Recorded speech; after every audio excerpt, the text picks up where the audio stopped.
प्यारे बच्चों, आज हम लोग हिस्ट्री का 5वां दिवस देख रहे हैं इस सीरीज का, जिसमें हम लोगों ने अब तक के 4 सीरीजों में 7 क्वेश्चन के एवरेज से लगभग 28 प्रश्नों को हम लोगों ने देखा है, जो कि सजेशन के रूप में है।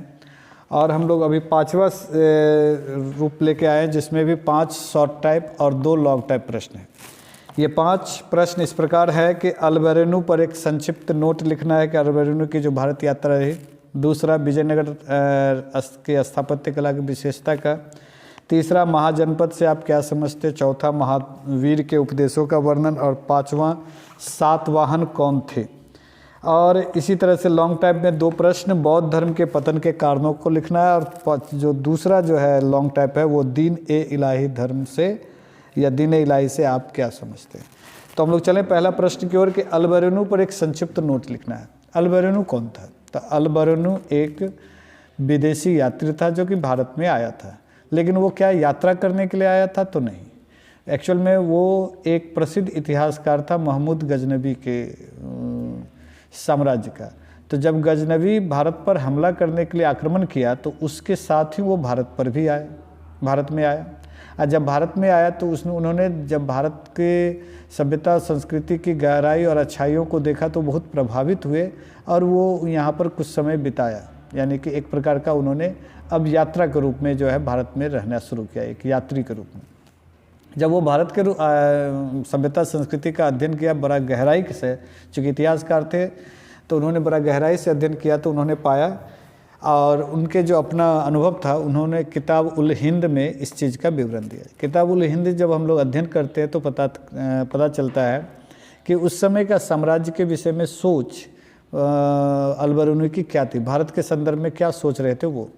तो वो सोच ये रहे थे भारत के संदर्भ में, अपनी यात्रा के दरमियान उन्होंने किताब उल हिंद के में विवरण किया है कि भारतीय समाज एक बहुत ही सभ्य, बहुत ही व्यावहारिक समाज था। यहाँ पर जो महमूद गजनबी ने जो आक्रमण किया उसका बहुत ही विनाशकारी परिस्थिति पैदा हुई। भारतीयों का दोष था ये कि भारतीय में एकता का अभाव था, कि भारतीय जो राजाओं थे, भारत के जो शासक थे, उनमें एकता नहीं थी। और साथ ही साथ क्या था कि वो अपने राजा जो अन्य राजा था उस पर अगर कोई आक्रमण करता था तो उसका साथ नहीं देते, बल्कि आक्रमणकारी जो विदेश से आते थे, जो बाहर के आते थे, जैसे कि महमूद गजनबी ही हुआ, या फिर बाद में जो है अगर हम लोग इतिहास को बाद में देखते हैं तो उस हिसाब से देखते हैं कि मुग़ल वंश में भी या अंग्रेज़ का देखते हैं तो कोई ऐसा नहीं है कि कोई आया और हम पर जो है हमें गुलाम बना लिया, हम पे जो है शासन करना शुरू। एक्चुअल में था कि हमारे यहाँ एकता का अभाव रहा और हमने हमेशा विदेशियों को साथ दिया और अपने ही देशवासियों को हराने में। तो ऐसा ही इस चीज़ का उन्होंने बहुत गंभीरता से उठाया इस विषय को कि भारतीय में ये चीज़ बड़ा ही बुरा दिखने को मिला। इसके साथ ही उन्होंने ये भी कहा कि सामाजिक स्थिति में उन्होंने ये पाया कि विधवा पुनर्विवाह होना चाहिए, विधवाओं को जो सम्मान मिलना चाहिए वो नहीं मिल रहा था, बल्कि जो बाल विवाह पुरजोर हो रहा था कि बचपन में ही लड़का या लड़की का विवाह कर दिया जाता था जबकि उसकी समझ भी नहीं होती थी तब। इसके अलावा उन्होंने ये भी देखा कि भारतीय समाज में धार्मिक स्थिति उच्च नैतिकता पर निर्धारित थी, यानी कि लोग बड़ा ही डिसिप्लिन्ड होते थे, बड़ा ही ढंग के होते थे धार्मिक परिप्रेक्ष्य में। तो यहाँ एक सकारात्मक स्थिति दिखती है। तो इस तरह से अल्बेरुनु ने भारत में की यात्रा पर संक्षिप्त विवरण दिया गया। इसके बाद अगर हम लोग बात करते हैं विजयनगर साम्राज्य का, तो विजयनगर साम्राज्य में देखने को ये मिलता है, स्थापत्य कला का बात करते हैं तो विजयनगर स्थापत्य कला शैली में चोल, चालुक्य, पल्लव, होयसल शैली का शिक्षण मिलता है। कौन कौन? चोल, चालुक्य, पल्लव और होयसल। ये जो उस समय का साम्राज्य था, ये जो वंश था, उसमें जो स्थापत्य कला था उसका एक समग्र रूप विजयनगर साम्राज्य में देखने को मिलता है।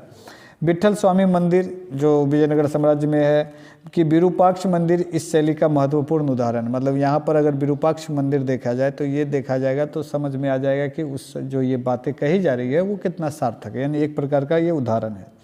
इसमें इन्होंने क्या किया था कि ग्रेफाइट पत्थरों के साथ साथ शिल्पकला में सेल खड़ी का पत्थरों का भी उपयोग किया। स्तंभों को जानवरों तथा पौराणिक हिंदू कथाओं को सजाया गया। मंडप चबूतरे पर बने और तथा मंदिरों में भव्य गोपुरम यानी कि मंदिर का जो प्रवेश द्वार था वो भी था। तो इस तरह से देखा जाए विजयनगर स्थापत्य कला में चालुक्य, चोल, पल्लव और जो है होयसल शैली का था। विरूपाक्ष मंदिर इसका जो है एक बहुत बेहतर उदाहरण है कि वहाँ पर जो है इसमें विट्ठल स्वामी का देवता माने जाते हैं, उनका मंदिर है ये विरूपाक्ष मंदिर। तो इसमें ये सारी जो शैली थी, जो कला था, वो उसमें देखने को मिलता है। एक प्रकार का एक उदाहरण है। और इनकी शिल्प कला में सेलखेड़ी पत्थर का इस्तेमाल होता था, साथ ही साथ जो है ग्रेफाइट के पत्थरों का भी इस्तेमाल होता था। तो इस तरह से हम लोगों ने देखा कि विजयनगर के स्थापत्य कला क्या है। अब हम लोग बात कर रहे हैं अगर कि महाजनपद के विषय में, कि महाजनपद से आप क्या समझते हैं।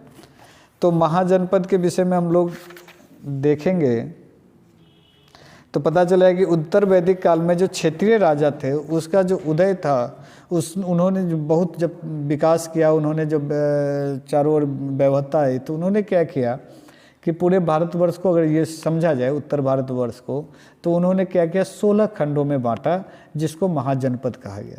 ये 16 जनपद खंड क्या था, जिसका नाम का अगर हम लोग देखा जाए तो वो कौन था, तो काशी, ये 16 भागों में था। काशी, कौशल, अंग, मगध, वज्जी, मल्ल, चेदी, वत्स, कुरु, पांचाल, मत्स्य, सुरसेन, अस्मक, अवंती, गांधार और कंबोज। तो कुल 16 ये जनपद था जो उस समय का बहुत ही प्रसिद्ध था और आज भी इसकी चर्चाएं होती है। तो यही है महाजनपद। इसके बाद अगर बात करते हैं कि महावीर स्वामी का उपदेश, तो महावीर स्वामी का अगर उपदेश की बात करते हैं कि महावीर स्वामी का उन्होंने क्या उपदेश दिया, और सबसे बड़ी बात तो ये कि महावीर स्वामी थे कौन और इनका उपदेश हम लोगों के लिए कितना सार्थक रहा, इन्होंने क्या उपदेश दिया। ये तो जैन धर्म के 23वें तीर्थकर थे अरस्टी नेमी, और 24वें तीर्थकर थे, और जो प्रथम थे वो पार्श्वनाथ थे। उसके बाद जो हो गए अरस्टी नेमी, और 24वें जो थे वो थे भगवान बुद्ध महावीर। तो जैन धर्म के संस्थापक भी महावीर को ही माना जाता है, और इनके कारण से ही एक जैन धर्म की स्थापना हुई जो बौद्ध धर्म के समकालीन माना जाता है। वैदिक धर्म के बाद 2 धर्म जो है भारत में प्रवेश किया, वो था जैन धर्म और बौद्ध धर्म। तो जैन धर्म के संस्थापक वर्धमान महावीर हुए। तो ये इन्होंने जो है जो उपदेश दिया, तो इन्होंने कहा कि महावीर का मानना था कि भय यानी जो मृत्यु और लोभ यानी काम और धन मनुष्य के दुख का कारण है। वह यह भी मानते थे कि कर्मफल जन्म एवं मृत्यु का कारण है, इसमें मुक्त होकर ही मनुष्य निर्वाण प्राप्त कर सकता है। इसके लिए त्याग, तपस्या और सदाचरण आवश्यक है। सदाचरण के नियमों में सत्य, अहिंसा, अपरिग्रह, अस्तेय और ब्रह्मचर्य सम्मिलित है। इन्हें 5 महाव्रत कहा गया। इसके अलावा महावीर ने अपने शिष्यों को 18 पापों से बचने के लिए शिक्षा दी। महावीर के अनुसार पापों से बच करके निर्वाण को प्राप्ति के लिए मनुष्य को 3 रत्न सम्यक दर्शन, सम्यक ज्ञान और सम्यक चरित्र का पालन करना चाहिए। तो कुल मिलाकर के ये समझे कि महावीर, सबसे पहले अगर इस प्रश्न का उत्तर लिखना होगा तो लिखेंगे कि बौद्ध धर्म के संस्थापक वर्धमान महावीर थे। इन्होंने जो है जैन धर्म की जैन धर्म की स्थापना किया। जैन धर्म के संस्थापक वर्धमान महावीर थे। इन्होंने जैन धर्म की स्थापना किया और समाज को एक नई विचारधारा की ओर लेकर के गए। इन्होंने जो है जीवन में जो कष्ट है उसका इन्होंने 2 मूल रूप से कारण बताया, वो था भय और लोभ। भय दैट मीन्स मृत्यु उन्होंने कहा, और लोभ का मतलब उन्होंने कहा काम और धन को। तो ये दुख का कारण है। यानी अगर हम लोग वास्तव में देखा जाए तो हम लोग मृत्यु से डरते डरते जीवन को जी लेते हैं, लेकिन यही हम लोगों का सबसे बड़ा दुख है कि आज मर जाएंगे, ये कष्ट है, ये परेशानी है। और इसका जो कारण है वो हमारा निवारण होना चाहिए इस दुख का। तो हम उस कारण को भी अगर समझें कि उन्होंने 5 महाव्रत कहा, उन्होंने कहा सत्य पर आप चले, अहिंसा का मार्ग अपनाएं, अपरिग्रह, अस्तेय और ब्रह्मचर्य का पालन करें, तो आपको ये सारे भयों से मुक्ति होगी और आप एक सरल और स्वाभाविक जीवन को, भयमुक्त जीवन को जी पाएंगे।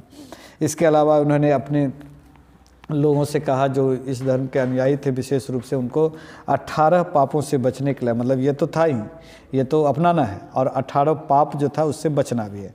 इन्होंने 3 मूल रूप से पापों से बचने का मूल सबको कहा, सम्यक दर्शन, सम्यक ज्ञान और सम्यक चरित्र को अगर अपना लेते हैं तो हमें जो है पाप छू भी नहीं पाएगा और हम बेहतर जीवन बिता सकते हैं। तो ये भगवान महावीर का जो है उपदेश थे। अब अगर हम लोग बात करते हैं कि सातवाहन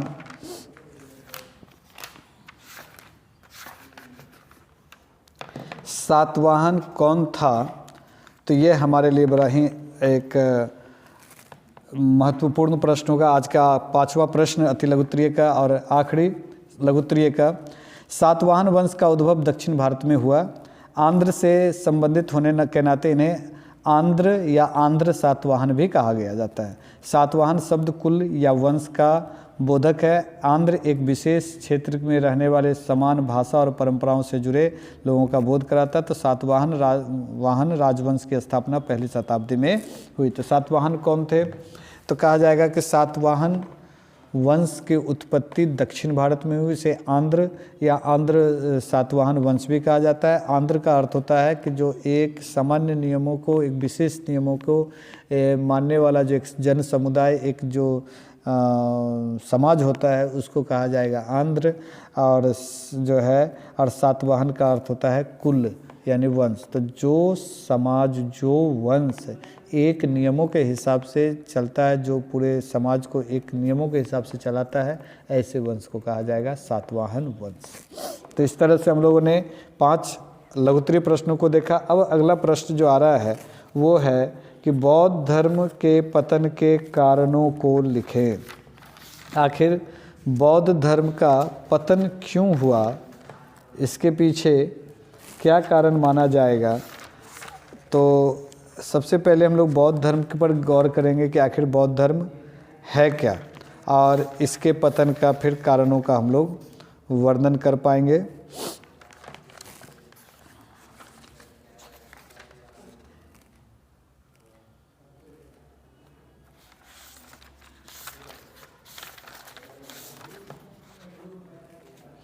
तो बौद्ध धर्म के पतन का कारणों पर हम लोग बात करते हैं।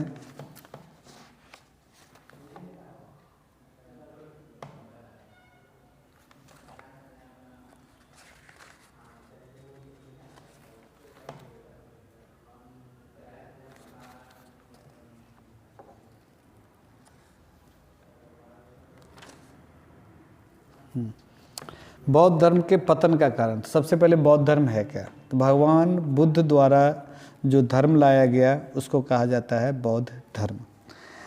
तो जिस प्रकार बौद्ध धर्म का विकास को अनेक कारण थे, उसी प्रकार इसके पतन के भी कई उत्तरदायी कारण माने जाते हैं, जिनमें से प्रमुख है बौद्ध धर्म के प्रविष्टि में बुराई आ गई। दूसरा है कि बौद्ध धर्म का विभाजन हो गया। तीसरा कि बौद्ध धर्म एवं बिहारों का भ्रष्टाचार का जीवन बिताने लगे लोग। उसके बाद चौथा राजकीय संरक्षण की समाप्ति हो गई। और 5वां जो है कि संस्कृति का सहारा लेना पड़ा। तो पहला हम लोग आते हैं बौद्ध धर्म में परिवर्तन। बौद्ध धर्म का उदय ब्राह्मण धर्म में प्रचलित दुर्गुणों के प्रतिक्रिया के फलस्वरूप हुई, इसलिए आरंभ में इसे जनता का सहयोग और समर्थन प्राप्त हुआ, परंतु कालांतर में इसमें भी दुर्गुण प्रविष्ट हुआ, जिससे कि इसका विरोध होना शुरू हुआ, जैसे कि मूर्ति पूजा। तो पहले बौद्ध धर्म जो था उसका उदय का सबसे प्रमुख कारण जो था वही इसका नाश का भी कारण बना। क्या, तो उदय का कारण था कि वैदिक धर्म में जब बुराई आने लगी, ब्राह्मणों का जो ये धर्म पर वर्चस्व बढ़ने लगा वैदिक धर्म पर, तो इससे जो विभिन्न प्रकार के भ्रष्टाचार परेशानियां आने लगी आम जनता के लिए, तो बौद्ध धर्म की उत्पत्ति हुई और आम जनता का पूरा सहयोग मिला बौद्ध धर्म के, चूँकि वो सताए हुए थे वैदिक धर्म से। लेकिन जब इस धर्म में आए तो इस धर्म में भी परेशानियां आने लगी। जैसे कि अगर एक उदाहरण लेते कि बौद्ध धर्म में मूर्ति पूजा पहले नहीं था, लेकिन जैसे ही मूर्ति पूजा आ गया तो एक पहले ही वैदिक धर्म को ही वो कॉपी होना शुरू हो गया। तो परिणाम ये हो गया कि ये फिर लगने लगा कि नहीं इसमें भी परेशानी आ गई है। नंबर दूसरा अगर बात करते हैं तो बौद्ध धर्म में विभाजन हो गया। बौद्ध धर्म में क्या विभाजन हुआ कि पहले बौद्ध धर्म एकता का स्वरूप था, सब जगह एक था, लेकिन इसमें जब हीनयान, महायान इत्यादि आने लगे तो इसमें भी लगने लगा कि कहीं ना कहीं समरसता जो था, एकजुटता था, वो नहीं है। तो कुल मिलाकर ये लगने लगा कि अब ये धर्म भी नहीं चलने वाला और आम जनता का सहयोग मिलना फिर समाप्त हो गया। अगर हम लोग तीसरी बात करते हैं कि बौद्ध संघ एवं विहारों में भी भ्रष्टाचार रहने लगा, मतलब जो बौद्ध धर्म में संयमित जीवन था, ब्रह्मचर्य था, सदाचारी था, वो ना होकर के बौद्ध धर्म में भी क्या होने लगा, तो मठीय जीवन होने लगा। अब संघ में स्त्रियों के प्रवेश होने लगे, लोग जो है स्त्री यानी काम के भावना की ओर बढ़ने लगे। तो इससे जो है बौद्ध धर्म जो मठ में जब इस तरह का विचार आने लगता है तो कहीं ना कहीं एक गंदगी आना शुरू हो जाता है, परिणाम बौद्ध धर्म में का जो है पतन हुआ। अगर हम लोग चौथा बात करते हैं तो राजकीय संरक्षण की समाप्ति, यानी कनिष्क के मृत्यु के पश्चात बौद्ध धर्म को राजकीय जो पहले कनिष्क तक तो मिला, जैसे अशोक में खूब मिला, फिर कनिष्क तक खूब सत्ता का जो है संरक्षण मिला, लेकिन उसके बाद जो है संरक्षण समाप्त हो गया। तो परिणाम क्या हुआ, एक तो खुद परेशान थे, उसमें भी राजाओं का सहयोग जो मिलना था वो खत्म हो गया। परिणाम क्या हो गया कि यह समाप्ति की ओर बढ़ने लगा, यानी कि पतन की ओर चल रहा। पांचवा और आखिरी कारण यह है कि आरंभ में प्रचार माध्यम और ग्रंथ के रचना के लिए बौद्ध में जन साधारण की भाषा पाली भाषा का व्यवहार, परंतु कालांतर में पाली का स्थान कठिन संस्कृत भाषा का व्यवहार होना। मतलब फिर वही बात आ गई कि हम संस्कृत जो कि एक कठिन भाषा है, विद्वानों की भाषा मानी गई, उसको जो है आम जनभाषा के रूप में कन्वर्ट नहीं किया गया वैदिक धर्म में, जिस कारण से परेशानी आई थी। तो बौद्ध धर्म आया और वही चीज़ क्या हो गया कि पहले शुरुआत तो बौद्ध धर्म में पाली की भाषा से हुई, जो आम लोगों को समझ में आता था कि क्या कहना चाह रहे हैं, लेकिन फिर अब क्या हो गया कि इसमें भी परेशानी आने लगी, क्या कि यह संस्कृत भाषा का इसमें समागम हो गया। परिणाम क्या हो गया कि बौद्ध धर्म का पतन हो गया। तो इस तरह से हम लोगों ने देखा कि बौद्ध धर्म के पतन के 5 कारण है। बौद्ध धर्म में जो आने लगी परेशानियां, उससे दूसरा कि बौद्ध धर्म में विभाजन होने लगा, तीसरा कि बौद्ध धर्म में जो विहार वगैरह थे उसमें भी भ्रष्टाचार आ गया, चौथा कि राजकीय संरक्षण जो मिलता था वो समाप्त हो गया, और पांचवा कि संस्कृत का जो सहारा लेना पड़ गया ये। तो आज का हम लोग आखिरी प्रश्न की ओर बढ़ रहे हैं, वो है दीन ए इलाही से आप क्या समझते हैं कि दीन ए इलाही किस प्रकार का व्यवस्था था और ये किस प्रकार हम लोगों को, तो दीन ए इलाही की बात करते हैं। धार्मिक क्षेत्र में अकबर का सबसे महत्वपूर्ण कार्य था तौहीद ए इलाही अथवा दीन ए इलाही, जो कि 1582 ईस्वी में लाया गया। क्या था ये, तो इबादत खाना बंद करवाने एवं महजर की घोषणा के पश्चात भी अकबर धार्मिक मामलों में रुचि लेता रहा। अपने अनुभव और अध्यावसाय से अकबर ने यह बात समझ ली कि सभी धर्मों का मूल तत्व एक ही है। बाह्य विभिन्नता होते हुए भी सभी धर्म वाले एक महान अदृश्य शक्ति की सार्वभौमिकता स्वीकार करते हैं तथा उसकी कृपा से सांसारिक कष्टों से मुक्ति पाना चाहते हैं। धार्मिक विभिन्नताओं एवं मतभेदों को दूर करने के लिए पूरे देश में सामंजस्य एवं एकता की भावना जगाने के उद्देश्य से अकबर ने एक ऐसे धर्म की स्थापना की कल्पना की जिसमें सभी धर्मों की अच्छी बातों को समावेश कर उसे सर्वाग्रह बनाया जा सके। इस नए धर्म की स्थापना के पीछे अकबर की व्यक्तिगत इच्छा और राजनीतिक आवश्यकता छिपी हुई थी। अपने नए धर्म के स्थापना के द्वारा अकबर मुगल साम्राज्य के अंतर्गत बसने वाले सभी जातियों एवं धार्मिक संप्रदायों के लोगों को एक सूत्र में बांधकर अपने साम्राज्य को स्थायित्व प्रदान करना चाहते थे। उसका दूसरा उद्देश्य स्वयं को राष्ट्रीय सम्राट के रूप में प्रतिष्ठित करवाना एवं सम्राट का पद महत्व एवं गौरव को बढ़ाना भी था। वह चाहता था कि सम्राट के सभी व्यक्ति उसे ईश्वर के प्रतिनिधि मानकर उसके प्रति भक्ति की भावना पैदा करे, उसकी सत्ता स्वीकार करे तथा विद्रोहात्मक रवैया त्याग दे। नए धर्म का उद्देश्य सभी धर्मों का में समन्वय एवं एकता स्थापित करना था। सुलह कुल की नीति को ध्यान में रखते हुए उसने सभी धर्मों को अच्छी बातों को समावेश कर अपने धार्मिक नीति में किया। दीन ए इलाही द्वारा अकबर ने सर्वधर्म संभाव को उत्प्रेरित किया। तो अगर हम लोग इसको एक बार समझेंगे तो बड़ा सरलता से अपनी भाषाओं में लिख सकेंगे। वो है क्या कि दीन ए इलाही क्या है। तो स्पष्ट शब्द में ऐसे लिखेंगे, मैं जो अभी कह रहा हूँ उसको 100 से 150 शब्दों में लिखना है और बड़ा सरलता से लिखा जाएगा। क्या कि अकबर मुग़ल साम्राज्य का सबसे प्रमुख शासकों में से एक था। अगर यूँ कह देना गलत नहीं होगा, अकबर मुग़ल साम्राज्य का सर्वश्रेष्ठ सम्राट था। अकबर ने अपने साम्राज्य विस्तार किया, अपने राजनीतिक स्थिति को स्पष्ट किया, लेकिन अकबर ने कहीं एक मन में उनका घर कर गया कि क्या हमारा साम्राज्य जो है वो अस्थायित्व हो पाएगा, क्या सम्राट जो है को लोग मान सम्मान दे पाएंगे भविष्य में भी। इसी सब उधेड़-बुन में जो है अकबर ने, क्या वो एक महान शासक के रूप में इतिहास में जाना जाएगा, ये सारा उधेड़-बुन को उन्होंने एक काल्पनिक रूप दिया और कहा कि क्यों ना एक ऐसे धर्म की स्थापना किया जाए जिसमें विरोध ना हो, जिसमें सभी के मान सम्मान की बातों हो, और जो उसको जो अपनी जो मन में विचार था, जो अपने जो ख्वाहिशें थी, वो भी उसके अंतर्गत निहित हो। तो वो ये था कि एक धर्म की स्थापना किया जाए जिसका नाम था दीन ए इलाही धर्म। क्या है ये दीन ए इलाही धर्म? एक्चुअल में ये सभी धर्मों का सार था। इन्होंने क्या किया कि ये सत्ता में थे ही, ये खुद जो है इस्लाम धर्म इस्लामिक थे, मुस्लिम थे, तो इस्लाम धर्म को मानते थे। लेकिन इनकी प्रजा जो थी, जहाँ भारत में जब ये स्थापना हुई थी, यहाँ पर और भी धर्म के लोग, जाति के लोग थे। तो ये सबको एकजुट कैसे किया जाए ताकि ये एक राष्ट्रीय शासक के रूप में प्रस्तुत हो, और जो ये उनकी जो सत्ता में कभी विद्रोह ना हो, विरोध ना हो, ये सारा चीज़ कैसे हो। तो उन्होंने वो, बल्कि बहुत ज़्यादा शिक्षित नहीं थे अकबर, लेकिन उनकी जो बुद्धि थी वो बहुत ही उच्च कोटि की थी। तो उन्होंने क्या किया कि एक नया धर्म लाया और सभी धर्मों को में जो प्रमुख विशेषता थी उस सब को मिला करके एक नए धर्म की स्थापना किया, जिसका नाम दिया गया दीन ए इलाही। मतलब जितना भी धर्म था उस सब को मिला करके एक नया धर्म बना दिया गया और उसी का नाम दिया गया दीन ए इलाही, जिसमें किसी का विरोध नहीं किया गया, बल्कि उसकी अच्छी बात को भी रखा गया। तो अगर मान के चला जाए हम हिंदू धर्म के हैं, तो उस दीन ए इलाही में मेरा ही सम्मान का भी बात कर रहा है, वो ईसाई धर्म का है उसका भी सम्मान की बात कर रहा है, वो पारसी है तो उसका भी, एक उदाहरण दे रहा हूँ मैं, तो एक पारसी है तो उसका भी सम्मान की बात हो रहा है, इस्लाम के भी बात हो रहा है। तो आखिर विरोध हम करें तो करें कैसे? क्या कह करके विरोध करेंगे कि भाई आपने तो हिंदू धर्म को माना नहीं? क्योंकि वो बुद्धि के कौशल थे, उन्होंने ये चीज़ अध्ययन किया और उन्होंने ये ज़रूर महसूस किया कि सभी धर्म के जो लोग होते हैं, जो धर्म मानते हैं, वो एक्चुअल करते क्या है। सब, जैसे मैं अगर भगवान को मानता हूँ, किसी ने अल्लाह को माना, किसी ने गॉड को माना, लेकिन एक्चुअल में मान किसको रहे? तो ऐसा लग रहा है कि एक अदृश्य शक्ति है आज जो सबको कंट्रोल करती है। ये हम भी मान रहे हैं, ये भी मान रहे हैं, वो भी मान रहे हैं। मैं इसे भगवान कहता हूँ, ये अल्लाह कह रहे हैं, ये गॉड कह रहे हैं, कोई भगवान बुद्ध का नाम दिया, किसी ने महावीर का नाम दिया, किसी ने गुरु नानक कहा।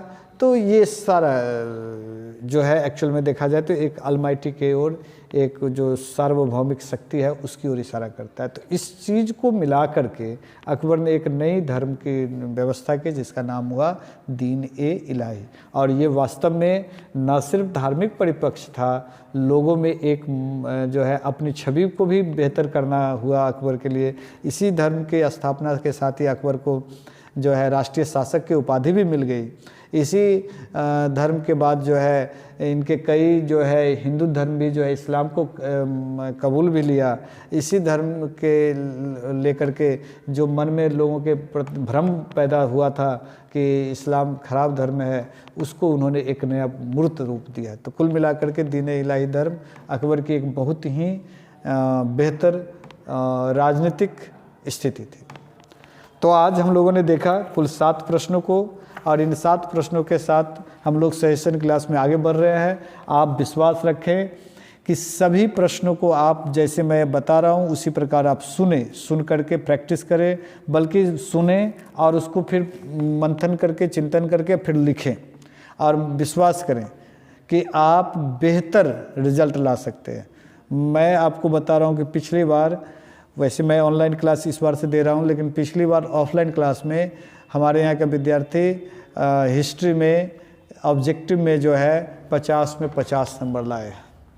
और ये मैं ये नहीं कहता हूँ कि ये संस्थान के बदौलत मात्र से हुआ है, बच्चों ने अपना मेहनत किया। हाँ, एक बात संस्थान की अवश्य है कि मैं आपसे मेहनत ज़रूर करवाना चाहता हूँ, और मैं आपको आज का एक स्लोगन भी देता हूँ कि आप मेहनत मेरे अनुसार करें तो रिजल्ट आपके अनुसार मिलेगा। मतलब अगर मैं जैसे कह रहा हूँ, जिस प्रकार कह रहा हूँ, उस प्रकार आप मेहनत करें तो आप कहेंगे कि 100/100 नंबर चाहिए, तो वो भी पॉसिबल है। तो आज के लिए इतना ही, हम लोग फिर नेक्स्ट क्लास में मिलेंगे। आज के लिए इतना ही, बहुत बहुत धन्यवाद।